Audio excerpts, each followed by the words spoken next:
Hi, everyone. This is Connie Thanasoulis-Cerrachio of SixFigureStart.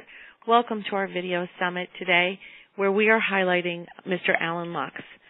So let's get right into it and share some of his incredible knowledge. To introduce him, I'll start with this. While there are over 19,000 nonprofit institutions in New York City, Allan Lux was named the Nonprofit Leader of the Year by Crain's New York Magazine because for more than 2 decades, he led major nonprofit institutions and organizations.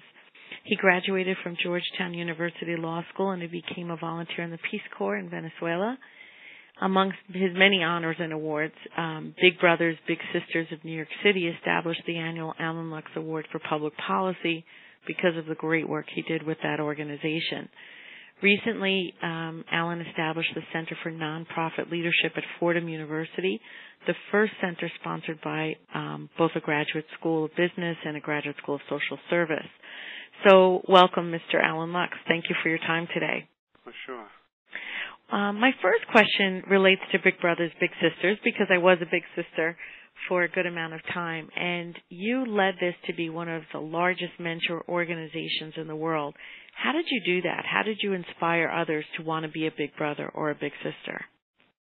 Well, like often for those who go into the nonprofit field, is the fact that, very basic, can you raise the money? Because people want to do good. People want to help. People often want to have their professions to be in the nonprofit field. That's what they can look in the mirror every day and say, hey, I feel great. The problem with the nonprofit field is it doesn't have that much money. And so if you don't have that much money, you can have few staff, and therefore you can only help a few mentors. And so what we did was we revamped the Board of Trustees. We revamped our whole strategic approach. And we went out to the public and said, look at the impact, not only helping needy children, often ill children, disadvantaged children, children who have been in trouble, but every time we help a child, we're also helping you in the general society. And society won't improve, your taxes, your schools, your safety, unless we can help those people with problems. And gradually, didn't happen quickly, but gradually, with a new board and a new strategic plan, we began to bring in more funding. That's terrific. In your latest book, The Healing Power of Doing Good, you talk about how doing good really does help the individual. And the people listening and watching this video summit want to be more successful in their careers and in their lives. How can doing good heal others and help others to be more successful? Well, first of all, on the very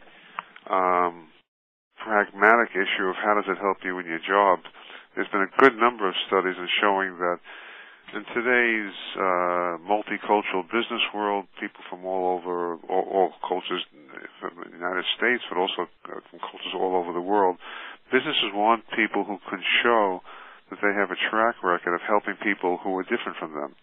So that's one of the few ways there are to prove that is to begin volunteering at an early age and say, I help someone with a different religious background, racial background, geographic background, income background. So don't pass that up as you prepare for your career. The research is very good now. I did the first research back in the late 90s, but in 2007 the federal government came up, and it's a report that people can download called The Health Benefits of Volunteering by the United States government, which shows that people who help others by doing it on a regular basis, now it's a lot of hours, roughly around 8 hours a month, so it's not an insignificant amount of time, but if you continually help someone else, by focusing out of yourself, you're reducing the stress in your body and all of the stress problems, high cholesterol, higher blood pressure, more sensitivity to pain, and we're more likely to feel better. The federal government, in this report called the Health Benefits of Volunteering, concludes that you will live longer. It's one of the most important conclusions of any federal report, still not widely known in this country or other countries, but excuse me, the research is quite good. Helping other people will help you. That's amazing. You're right. It's not out there You don't see that as you see that going to the gym is going to help you lose weight and live longer, eating the right foods, but you never hear about volunteering and how that can help people. That's fascinating.